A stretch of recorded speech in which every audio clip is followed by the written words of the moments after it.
ಈ ವಿಡಿಯೋದಲ್ಲಿ ನಾವು ಕಾಂಡ ಕೊರೆಯುವ ಹುಳದ ಅಂದರೆ ಸ್ಟೆಮ್ ಬೋರರ್ ಬಗ್ಗೆ, ಅದರ ದಾಳಿ, ಅದಕ್ಕೆ ಹೇಗೆ ಚಿಕಿತ್ಸೆ ನೀಡೋದು ಎಂದು ನೋಡೋಣ.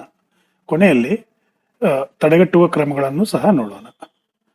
ಸಾಮಾನ್ಯವಾಗಿ ದಾಳಿಂಬೆ ಮರಗಳ ಮೇಲೆ ವಿವಿಧ ತರದ ಕಾಂಡ ಕೊರಕಗಳು ದಾಳಿ ಮಾಡುತ್ತವೆ. ಇದು ಒಂದು ವಿಧದ ಹಣ್ಣು ಕೊರೆಯುವ ಕೀಟ. ಇದು ಕಾಂಡ ಕೊರೆಯುವ ಹುಳ ಅಲ್ಲ.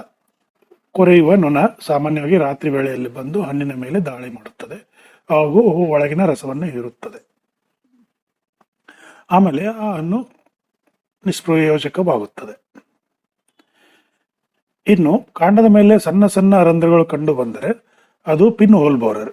ಅದು ಸಹ ಕಾಂಡ ಕೊರಕ ಹುಳ ಅಲ್ಲ. ಈ ಬೋರರ್ ಕಾಫಿ ಮರಗಳ ಮೇಲೆ ಹೆಚ್ಚು ದಾಳಿ ಮಾಡುತ್ತದೆ. ಈ ವಿಡಿಯೋದಲ್ಲಿ ನಾವು ಕಾಂಡ ಕೊರಕದ ಬಗ್ಗೆ ಮಾತ್ರ ನೋಡೋಣ.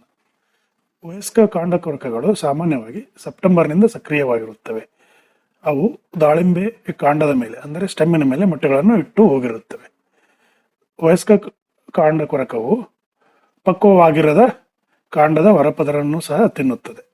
ಅಲ್ಲಿ ಆ ಕಾಂಡವು ಅಥವಾ ಸ್ಟೆಮ್ಮು ಅಲ್ಲಿ ಮುರಿದು ಬೀಳುತ್ತದೆ. ಮೊಟ್ಟೆ ಒಡೆದ ನಂತರ ಅವು ಒಂದು ರಂಧ್ರವನ್ನು ಮಾಡಿ ಅಲ್ಲಿಂದ ಅವು ಸುರಂಗವನ್ನು ಕೊರೆಯುತ್ತಾ ಮೇಲ್ಗಡೆ ಹೋಗುತ್ತವೆ ಅಥವಾ ಬೇರಿನ ಕಡೆಗೆ ಹೋಗುತ್ತಿರುತ್ತವೆ. ಹೀಗೆ ಅವು ಕಾಂಡವನ್ನು ಒಳಗಡೆ ಕೊರೆದುಕೊಂಡು ಹೋಗುವಾಗ ಆ ಕಾಂಡದ ಕಟ್ಟಿಗೆ ಪುಡಿಯನ್ನು ಹೊರಗೆ ಎಸೆಯುತ್ತಿರುತ್ತವೆ. ಆದ್ದರಿಂದ ಮರದ ಸುತ್ತಲೂ ಕಟ್ಟಿಗೆ ಅಥವಾ ಮರದ ಪುಡಿ ಇದ್ದರೆ ಅದು ಸ್ಟೆಮ್ ಬೋರರ್ ದಾಳಿಯನ್ನು ಸೂಚಿಸುತ್ತದೆ. ಅಂದರೆ ನಿಮ್ಮ ಗಿಡಗಳು ಸ್ಟೆಮ್ ಬೋರರ್ ಇಂದ ಅಟ್ಯಾಕ್ ಆಗುತ್ತಿವೆ ಎಂದು ಅರ್ಥ. ಈ ಕಾಂಡ ಕೊರೆಯುವ ಹುಳುವಿನ ದಾಳಿಗೆ ನಾವು ಸಕಾಲದಲ್ಲಿ ಚಿಕಿತ್ಸೆ ನೀಡದಿದ್ದರೆ ಆ ಗಿಡದ ಕೊಂಬೆ ಎಲ್ಲಿ ಕಾಂಡ ಕೊರಕ ಅಟ್ಯಾಕ್ ಆಗಿದೆಯೋ ಆ ಕೊಂಬೆ ಸತ್ತು ಹೋಗುತ್ತದೆ. ಏಕೆಂದರೆ ಅದರ ಒಳಗಡೆ ಸ್ಟೆಮ್ ಬೋರರು ಸುರಂಗವನ್ನು ಕೊರೆದಿರುತ್ತದೆ. ಹೀಗಾಗಿ ಆ ಕೊಂಬೆಗೆ ನೀರು, ಆಹಾರ ದೊರಕದೆ ಆ ಕೊಂಬೆಯು ಸತ್ತು ಹೋಗುತ್ತದೆ. ಆದ್ದರಿಂದ ಪೌಡರ್ ಕಂಡ ತಕ್ಷಣ ಅದಕ್ಕೆ ಟ್ರೀಟ್ಮೆಂಟ್ ಅನ್ನು ಕೊಡಬೇಕು. ಈ ವಿಡಿಯೋದಲ್ಲಿ ನಾವು 2 ಉದಾಹರಣೆಗಳನ್ನು ನೋಡೋಣ, ನಾವು ಹೇಗೆ ಟ್ರೀಟ್ಮೆಂಟ್ ಕೊಡುತ್ತೇವೆ ಎಂದು. ಈ ಮರದ ಸುತ್ತಲೂ ಸಾಕಷ್ಟು ಪುಡಿ ಬಿದ್ದಿರುವುದನ್ನು ನೀವು ಗಮನಿಸಬಹುದು. ಈ ಪೌಡರ್ ಕಟ್ ಗಿಡವನ್ನು ನೀವು ಸೂಕ್ಷ್ಮವಾಗಿ ಗಿಡ ಪೂರ್ತಿಯನ್ನು ಗಮನಿಸಬೇಕು ಹಾಗೂ ಪೌಡರ್ ಎಲ್ಲಿಂದ ಬೀಳುತ್ತಿದೆ ಎಂದು ಆ ರಂಧ್ರವನ್ನು ಕಂಡುಹಿಡಿಯಲು ಪ್ರಯತ್ನಿಸಬೇಕು. ಕೆಲವೊಂದು ಸಲ ರಂಧ್ರವನ್ನು ಕಂಡುಹಿಡಿಯುವುದು ತುಂಬಾ ಕಷ್ಟದ ಕೆಲಸ. ಏಕೆಂದರೆ ಆ ರಂಧ್ರದ ಮೇಲೆ ಗಿಡದ ತೊಗಟೆ ಇನ್ನೂ ಕೆಲವೊಂದು ಸಲ ಹಾಗೆ ಕುಳಿತುಕೊಂಡಿರುತ್ತದೆ. ಗಿಡದ ತೊಗಟೆ ಕುಳಿತುಕೊಂಡಿದ್ದರೆ ಅದು ರಂಧ್ರ ಮುಚ್ಚಿಕೊಂಡಿರುತ್ತದೆ, ಹೀಗಾಗಿ ಬೇಗ ಸಿಗುವುದಿಲ್ಲ. ಗಿಡದ ತೊಗಟೆ ರಂಧ್ರದ ಮೇಲಿಂದ ಬಿದ್ದು ಹೋಗಿದ್ದರೆ ರಂಧ್ರ ಬೇಗ ಸಿಗುತ್ತದೆ. ಆದ್ದರಿಂದ ತಾಳ್ಮೆಯನ್ನು ಕಳೆದುಕೊಳ್ಳದೆ ಪೌಡರ್ ಸಿಕ್ಕರೆ ರಂಧ್ರವನ್ನು ಹುಡುಕಬೇಕು. ಪೌಡರ್ ಬಿದ್ದಿದ್ದರೆ 100% ಅಲ್ಲಿ ಸ್ಟೆಮ್ ಬೋರರ್ ಇದ್ದೇ ಇರುತ್ತದೆ. ರಂಧ್ರವನ್ನು ಕಂಡುಹಿಡಿಯುವಂತೆ ಕೆಲಸ. ಈಗ ನಾವು ಈ ರಂಧ್ರವನ್ನು ಹುಡುಕಿದ್ದೇವೆ. ಚಿಕಿತ್ಸೆಯ ಮೊದಲನೇ ಹಂತವೆಂದರೆ ಆ ರಂಧ್ರದೊಳಗೆ ಒಂದು ಕಬ್ಬಿಣದ ತಂತಿಯನ್ನು ತೆಗೆದುಕೊಂಡು ಅದರಲ್ಲೇ ನೀವು ಸೇರಿಸಬೇಕು ಹಾಗೂ ತಂತಿಯು ಎಷ್ಟು ಹೋಗುತ್ತದೆಯೋ ಅಷ್ಟರವರೆಗೆ ನೀವು ಅದನ್ನು ಒಳಗಡೆ ತಳ್ಳಬೇಕು ಹಾಗೂ ಅದನ್ನು 4-5 ಬಾರಿ ಆದರೂ ಮಾಡಬೇಕು. ಮತ್ತೆ ತಂತಿಯನ್ನು ಹೊರಗೆ ತೆಗೆಯುವುದು ಮತ್ತೆ ಒಳಗಡೆ ಸೇರಿಸುವುದು ಮಾಡುತ್ತಿರಬೇಕು. ಹೀಗೆ ಮಾಡಿದಾಗ ಸ್ಟೆಮ್ ಬೋರರು ಒಳಗಡೆ ಸತ್ತು ಹೋಗುತ್ತದೆ. ಒಂದು ವೇಳೆ ಅದು ತಂತಿ ತಾಗಿ ಸತ್ತಿಲ್ಲದಿದ್ದರೆ ಅದು ಇನ್ನೂ ಹಾಗೆ ತನ್ನ ಜೀವನವನ್ನು ಮುಂದುವರಿಸುತ್ತದೆ. ಆದ್ದರಿಂದ ನಾವು 2ನೇ ಕಂಟ್ರೋಲ್ ಮೆಥಡ್ ಆಗಿ ನಾವು ಅದಕ್ಕೆ ಒಂದು ಕೆಮಿಕಲ್ ಅಥವಾ ಒಂದು ಆರ್ಗ್ಯಾನಿಕ್ ಸೊಲ್ಯೂಷನ್ ಅನ್ನು ಇಂಜೆಕ್ಷನ್ ಮಾಡುವ ಸಿರಿಂಜಿನಿಂದ ಆ ತೂತಿನ ಒಳಗಡೆ ನಾವು ಇಂಜೆಕ್ಟ್ ಮಾಡಬೇಕು. ನೀವು ಇಲ್ಲಿ ನೋಡಬಹುದು, ಈ ತಂತಿ 6-9 ಇಂಚಿನವರ ಅಷ್ಟು ಗಿಡದ ಒಳಗಡೆ ಹೋಗುತ್ತಿದೆ. ಅಂದರೆ ಈ ಕಾಂಡ ಕೊರಕವು ಇಲ್ಲಿ ಸ್ಟಾರ್ಟ್ ಮಾಡಿ ಸುಮಾರು 1 ವಾರವಾದರೂ ಆಗಿರಬಹುದು. ಆದ್ದರಿಂದ ಹೊಲದ ತುಂಬೆಲ್ಲ ಕಾಂಡದ ಕೊರಕ ಸಮಸ್ಯೆ ಕಂಡು ಬಂದರೆ ಕನಿಷ್ಠವೆಂದರೂ 2 ದಿನಕ್ಕೊಮ್ಮೆ ಎಲ್ಲಾ ಗಿಡವನ್ನು ಪರಿಶೀಲಿಸಬೇಕು. ಈಗ ಈ ತಂತಿಯನ್ನು ನಾವು ತೆಗೆದು ಅಲ್ಲಿ ಸೊಲ್ಯೂಷನ್ ಇಂಜೆಕ್ಟ್ ಮಾಡೋಣ. ಸೊಲ್ಯೂಷನ್ ನೀವು ಕೆಮಿಕಲ್ ಆಗಿದ್ದರೆ ಕ್ಲೋರೋಫೆರಿಫಾಸ್ ಅನ್ನು ಸೇರಿಸಿಕೊಳ್ಳಬಹುದು ಅಥವಾ ಯಾವುದೇ ಇನ್ಸೆಕ್ಟಿಸೈಡ್ ಅನ್ನು ಸೇರಿಸಿಕೊಳ್ಳಬಹುದು. ನೀವು ಆರ್ಗ್ಯಾನಿಕ್ ಬೇಕಂದ್ರೆ ಬೇವಿನ ಎಣ್ಣೆ ತೆಗೆದುಕೊಳ್ಳಬಹುದು. ಸುಮಾರು 5 ml 1 ಲೀಟರ್ ನೀರಿಗೆ ಸೇರಿಸಿ ಸೊಲ್ಯೂಷನ್ ಅನ್ನು ಯಾವಾಗಲೂ ರೆಡಿ ಮಾಡಿ ಇಟ್ಟುಕೊಂಡಿರಬೇಕು. ಈಗ ಸಿರಿಂಜ್ ಅನ್ನು ತೆಗೆದುಕೊಂಡು ಆ ದ್ರಾವಣವನ್ನು ತೆಗೆದುಕೊಂಡು ಕಾಂಡದ ಮೇಲಿನ ರಂಧ್ರಕ್ಕೆ ಚುಚ್ಚಿ ಇಂಜೆಕ್ಷನ್ ಅನ್ನು ಕೊಡಬೇಕು. ತಂತಿಯ ಸಂಪರ್ಕದಿಂದ ಕೀಟವು ಸತ್ತಿರದಿದ್ದರೆ ಈ ಚುಚ್ಚು ಮದ್ದಿನಿಂದ ಅದು ಸಾಯುತ್ತದೆ. ಏಕೆಂದರೆ ಚುಚ್ಚು ಮದ್ದಿನಲ್ಲಿ ಕೆಮಿಕಲ್ ಇರುವುದರಿಂದ ಆ ಕೀಟವು ಸಾಯುತ್ತದೆ. ನೀವು ಇಂಜೆಕ್ಷನ್ ಅನ್ನು ಕೊಟ್ಟ ನಂತರ ಆ ಇಂಜೆಕ್ಷನ್ ಹೊರಗಡೆ ಸ್ವಲ್ಪ ಚೆಲ್ಲುವವರೆಗೂ ಇಂಜೆಕ್ಷನ್ ಅನ್ನು ಜೋರಾಗಿ ಕೊಡಿ. ಇಂಜೆಕ್ಷನ್ ಅನ್ನು ಜೋರಾಗಿ ಕೊಟ್ಟ ಮೇಲೆ ತಕ್ಷಣವೇ ಮಣ್ಣಿನಿಂದ ಆ ರಂಧ್ರವನ್ನು ಮುಚ್ಚಬೇಕು. ಹೀಗೆ ಮುಚ್ಚುವುದರಿಂದ ಒಂದು ವೇಳೆ ಆ ಕೀಟವು ಇನ್ನೂ ಸತ್ತಿಲ್ಲದಿದ್ದರೆ ಅದು ಒಳಗಡೆಯೇ ಉಸಿರುಗಟ್ಟಿ ಸಾಯುತ್ತದೆ.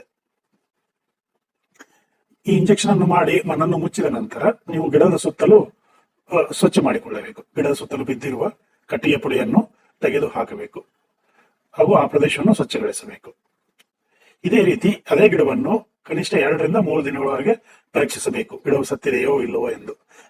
ಕೀಟವು ಸತ್ತಿಲ್ಲದಿದ್ದರೆ ಅಲ್ಲಿ ಕಟ್ಟಿಗೆ ಪುಡಿ ಮತ್ತೆ ಬಿದ್ದಿರುತ್ತದೆ. ಕಟ್ಟಿಗೆ ಪುಡಿ ಮತ್ತೆ ಬಿದ್ದಿದ್ದರೆ ನಿಮ್ಮ ಚಿಕಿತ್ಸೆ ವಿಫಲವಾಗಿದೆ ಎಂದು ಅರ್ಥ ಮತ್ತು ನೀವು ಆ ಚಿಕಿತ್ಸೆಯನ್ನು ಮತ್ತೊಮ್ಮೆ ಮಾಡಬೇಕು. ಮತ್ತೊಮ್ಮೆ ಮಾಡಿದ ನಂತರ ಮತ್ತೆ ಗಿಡದ ಸುತ್ತಲೂ ಸ್ವಚ್ಛ ಮಾಡಿಕೊಳ್ಳಬೇಕು. ಈಗ ಇನ್ನೊಂದು ಉದಾಹರಣೆಯನ್ನು ನೋಡೋಣ. ಈ ಮರಕ್ಕೆ ನಾವು 3 ದಿನಗಳ ಹಿಂದೆ ಚಿಕಿತ್ಸೆಯನ್ನು ನೀಡಲಾಗಿತ್ತು, ಆದರೆ ಇಂದು ಮತ್ತೆ ಪುಡಿ ಕಂಡು ಬಂದಿದೆ. ಮೊದಲ ವಿಷಯ ಏನೆಂದರೆ ಆ ಹಿಂದೆ 2 ದಿನದ ಹಿಂದೆ ಮುಚ್ಚಿದ ರಂಧ್ರ ಮತ್ತೆ ತೆರೆದಿದೆ ಹಾಗೂ ಇನ್ನು ಮುಚ್ಚಿಕೊಂಡಿದೆ ಎಂದು ಚೆಕ್ ಮಾಡಬೇಕು. ಈಗ ಇಲ್ಲಿ ನೋಡಿದರೆ ಈ ಮರದ ಮೇಲಿರುವ ರಂಧ್ರ ಮುಚ್ಚಿದೆ, ಅಂದರೆ ಇಲ್ಲಿ ಇನ್ನೊಂದು ಕಾಂಡಕೊರಕ ಇರಬಹುದು ಅಥವಾ ಮುಂಚಿನ ಕಾಂಡಕೊರಕವು ಸತ್ತಿಲ್ಲದಿರಬಹುದು. ಅದನ್ನು ನಾವು ಪರಿಶೀಲಿಸಿಕೊಳ್ಳಬೇಕು.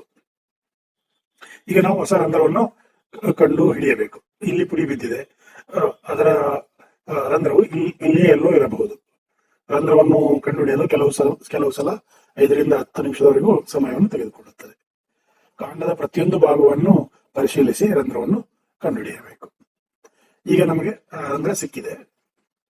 ಮುಂಚಿನ ರೀತಿಯಲ್ಲೇ ಅದಕ್ಕೆ ಚಿಕಿತ್ಸೆ ನೀಡಿ ಅದನ್ನು ಮಣ್ಣಿನಿಂದ ಮುಚ್ಚಬೇಕು. ಅಂದರೆ ತಂತಿಯನ್ನು ಸೇರಿಸುವುದು, ಅಂದರೆ ಅವಳಕ್ಕೆ ತಂತಿಯಿಂದ ಚುಚ್ಚಲಿಕ್ಕೆ ಟ್ರೈ ಮಾಡುವುದು, ಆಮೇಲೆ ಇಂಜೆಕ್ಟ್ ಮಾಡುವುದು ಸೊಲ್ಯೂಷನ್ ಅನ್ನು ಮತ್ತು ಆ ರಂಧ್ರವನ್ನು ಮಣ್ಣಿನಿಂದ ಮುಚ್ಚುವುದು. ಅದನಂತರ ಮರದ ಸುತ್ತಲೂ ಸ್ವಚ್ಛ ಮಾಡಿಕೊಳ್ಳುವುದು. ಈ ಮರದ ಸುತ್ತಲೂ ಸ್ವಚ್ಛ ಮಾಡುವುದನ್ನು ಮರೆಯಬಾರದು, ಏಕೆಂದರೆ ನೀವು ಸ್ವಚ್ಛ ಮಾಡದಿದ್ದರೆ ಇನ್ನೊಂದೆರಡು ದಿನ ಬಿಟ್ಟು ನೀವು ಮತ್ತೆ ಗಿಡಗಳನ್ನು ಚೆಕ್ ಮಾಡುವಾಗ ಪೌಡರ್ ಇರುತ್ತದೆ. ಈ ಪೌಡರ್ ಸ್ವಚ್ಛ ಮಾಡಿದ ಗಿಡದ್ದು ಟ್ರೀಟ್ಮೆಂಟ್ ಕೊಟ್ಟ ಗಿಡದ್ದು ಅಲ್ಲವೋ ಎಂದು ಗೊತ್ತಾಗುವುದಿಲ್ಲ. ಆದ್ದರಿಂದ ನೀವು ಟ್ರೀಟ್ಮೆಂಟ್ ಮಾಡಿದ ಮೇಲೆ ಆ ಗಿಡದ ಸುತ್ತಲೂ ಸ್ವಚ್ಛ ಮಾಡಿಕೊಳ್ಳಬೇಕು. ಈಗ ಪ್ರಿವೆಂಟಿವ್ ಆಕ್ಷನ್ ಅಂದರೆ ಈ ಸ್ಟೆಮ್ ಬೋರರು ಬರದೇ ಇರುವ ಹಾಗೆ, ಅಂದರೆ ಅದರ ಅಟ್ಯಾಕ್ ಆಗದೇ ಇರುವ ಹಾಗೆ ಏನು ನಾವು ಕಾರ್ಯವನ್ನು ಕೈಗೊಳ್ಳಬಹುದು ಎಂದು ನೋಡೋಣ. ಇಲ್ಲಿ ನಾವು 1-2 ಸಿಂಪರಣೆಯನ್ನು ಕೊಟ್ಟಿದ್ದೇವೆ, ಅದನ್ನು ನೀವು ತೆಗೆದುಕೊಳ್ಳಬಹುದು. ಈ ಸಿಂಪರಣೆಯನ್ನು ನೆಲದ ಗಿಡದ ಬುಡದಿಂದ ಅಂದ್ರೆ ಮಣ್ಣಿನಿಂದ 2 ರಿಂದ 2.5 ಫೀಟ್ 3 ಫೀಟ್ನವರೆಗೂ ಸ್ಪ್ರೇ ಮಾಡಿಕೊಳ್ಳಬೇಕು. ಮೊದಲನೇದಾಗಿ ಸಾವಯವ ಚಿಕಿತ್ಸೆಯಲ್ಲಿ ಮೆಟಾರೈಸಿಯಂ ಅನಿಸೋಕ್ಲಿಯಾ ಪ್ಲಸ್ ವಿವೇರಿಯಾ ಆಸಿಯಾನ ಪ್ರತಿ ಲೀಟರ್ಗೆ 5 ml ಸೇರಿಸಿ ಗಿಡದ ಸ್ಟೆಮ್ ಕೊಯ್ಯುವಂತೆ ಸ್ಪ್ರೇ ಮಾಡಿ. ಇನ್ನು ಕೆಮಿಕಲ್ ಚಿಕಿತ್ಸೆಯನ್ನು ನೋಡೋದಾದರೆ ಕ್ಲೋರೋಸೈಕ್ಲಿಸ್ 50%, ಸೈಕೋಮ್ಯಾಟಿನ್ 5%. ಪ್ರತಿ ಲೀಟರ್ಗೆ 2 ml ಸೇರಿಸಿಕೊಂಡು ಸ್ಟೆಮ್ಗೆ ಸ್ಪ್ರೇ ಮಾಡಿಕೊಂಡು ಹೋಗಬೇಕು. 2 ಸ್ಪ್ರೇ ಎರಡು ಚಿಕಿತ್ಸೆ ಮಾಡೋದಾದರೆ 2 ಮಧ್ಯೆ ಸಾಕಷ್ಟು ಅಂತರ ಇರುವಂತೆ ನೋಡಿಕೊಳ್ಳಬೇಕು. ಯಾಕಂದ್ರೆ ಅವು ಸೂಕ್ಷ್ಮ ಜೀವಿಗಳು. ಅದನ್ನು ಮಾಡಿದ ತಕ್ಷಣ ಕೆಮಿಕಲ್ ಸ್ಪ್ರೇ ಮಾಡಿದರೆ ಕೆಮಿಕಲ್ ಮತ್ತು ಆರ್ಗ್ಯಾನಿಕ್ ಚಿಕಿತ್ಸೆ ಬಗ್ಗೆ ಸಾಕಷ್ಟು ಅಂತರ ಇರುವುದಾಗಿ ನೋಡಿಕೊಳ್ಳಿ. ಇನ್ನು ಕೆಲವರು ಸ್ಟೆಮ್ಗೆ ಎಷ್ಟೆಲ್ಲೂ ಬರೆಯುತ್ತಾರೆ, ಅದನ್ನು ಹೇಗೆ ಮಾಡೋದು ಎಂದು ನೋಡೋಣ. ಸುಮಾರು 400 ಗ್ರಾಮ್ ಗೇನ್ ಅಂದರೆ ಕಂಪೋನೆಂಟ್ಸ್ ಕ್ಲೋರೈಡ್, ಕ್ಲೋರೋಫೈರಿಫಾಸ್ 50%, ಸೈಪರ್ಮೆಥಿನ್ 5%, ಪ್ರತಿ ಲೀಟರ್ಗೆ 3 ml ಅಂತೆ. ಬೇರೆಯಲ್ಲಿ 2 ml ಯಾವುದೇ ತರಹದ ಗಮ್ಮು ಆರ್ಸ್ಟಿಕ್ ಇವೆಲ್ಲವನ್ನು ಸೇರಿಸಿಕೊಂಡು ಪೇಸ್ಟ್ ಆಗಿ ಬರುತ್ತೆ ಹೋಗಬೇಕು. ಈ ಪೇಸ್ಟ್ ಮಾಡಲು ತುಂಬಾ ಕೆಲಸ ಮತ್ತೆ ಸಮಯವನ್ನು ತೆಗೆದುಕೊಳ್ಳುತ್ತದೆ. ನಾವು ಈ ಪೇಸ್ಟ್ ಕೆಲಸವನ್ನು ನಾವು ಮಾಡಬೇಕಾದ ಇದೇ ಸಾಮಗ್ರಿಗಳಿಗೆ ಇನ್ನಷ್ಟು ಸೇರಿಸಿ ಮಾಡಿಕೊಂಡು ಕನ್ನಡದಲ್ಲಿ ಆ ಸ್ಪ್ರೇ ಹಾಗೂ ಅದರ ಸಂಖ್ಯೆಯನ್ನು ಕರೀತಿದ್ದೇನೆ. ಚಿಕಿತ್ಸೆಯನ್ನು ನೀಡುವುದು ನಮಗೆ 6 ರಿಂದ 20 ಸ್ಟೆಮ್ ಬೋರರ್ ಕಂಡುಬಂದಿದೆ.